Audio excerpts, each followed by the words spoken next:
लगभग 14-15 मई को सूर्य जो है वह वृषभ राशि में प्रवेश करेंगे।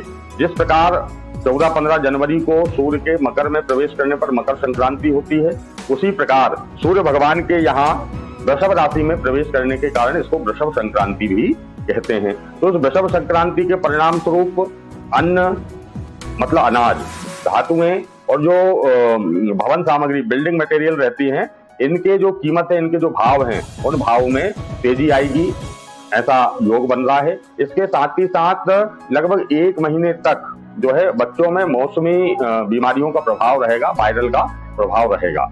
और सूर्य के इस राशि परिवर्तन के कारण सभी राशियों पर किसी न किसी प्रकार का प्रत्यक्ष या अप्रत्यक्ष जो है असर होगा।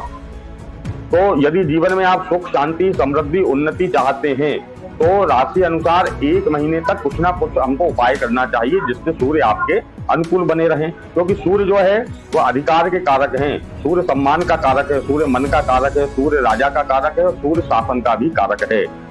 सूर्य के कारण हमारे मन के अंदर आत्मविश्वास की वृद्धि होती है। सूर्य अच्छा होगा तो आत्मविश्वास में वृद्धि होगी। सूर्य अच्छा होगा तो हमारे अन्य लोगों के साथ जो रिश्ते हैं वह रिश्ते मजबूत होंगे।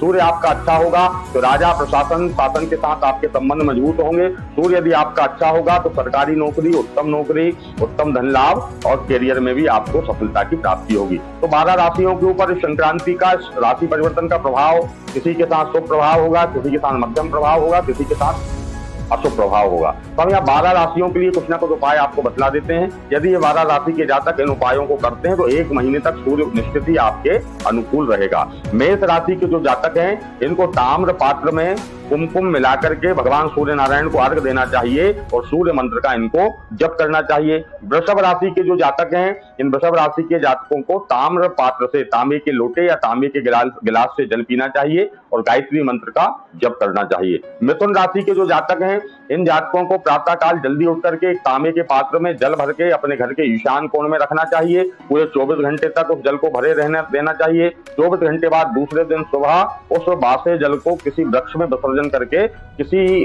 उसी नए पात्र को धो करके उसमें नया जल भर के पुनः ईशान कोण में रखना चाहिए। ऐसा करने से सूर्य उनके अनुकूल होंगे। कर्क राशि के जातकों को भगवान सूर्य का पूजन करना चाहिए, आदित्य हृदय स्तोत्र का पाठ करना चाहिए।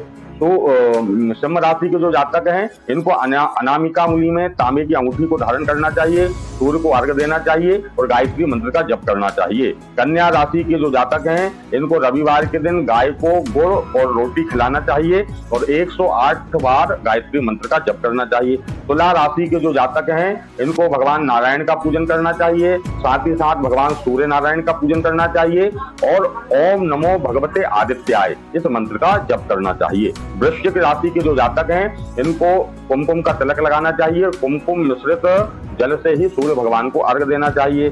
धनु राशि के जो जातक हैं इनको स्नान करते समय उस स्नान के जल में 1 चुटकी लाल चंदन डाल करके स्नान करना चाहिए। ऐसा करने से सूर्य भगवान ऊपर कृपा करेंगे।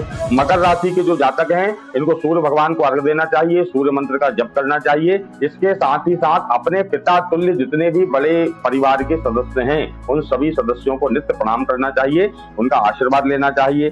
कुंभ राशि के जो जातक हैं इनको रविवार के दिन गुड़ का दान करना चाहिए और मीन राशि के जो जातक हैं इनको सूर्य नारायण भगवान का पूजन करने के साथ ही साथ सूर्य का जो पौराणिक मंत्र है उस पौराणिक मंत्र का जप करना चाहिए। ये तो 12 राशि के जातकों के लिए अलग अलग हमने उपाय बता दिए। इसके अतिरिक्त सभी जातकों को नियमित रूप से सूर्य भगवान को अर्घ्य देना चाहिए। एक ताम्र पात्र में लाल फूल और चंदन और कुमकुम, चावल इत्यादि डाल करके सूर्य भगवान को, उगते हुए सूर्य को बिल्कुल प्रातः काल सूर्य भगवान को अर्घ्य देना चाहिए और आदित्य हृदय स्तोत्र का पाठ करना चाहिए और भगवान सूर्य नारायण को प्रणाम करना चाहिए। इस प्रकार यदि सभी जातक सूर्य भगवान की इस प्रकार स्तुति करते हैं, पूजन भजन करते हैं तो निश्चित ही उनके जीवन में मान सम्मान, प्रतिष्ठा, उन्नति, नौकरी इत्यादि के योग जो है निश्चित ही होते हैं।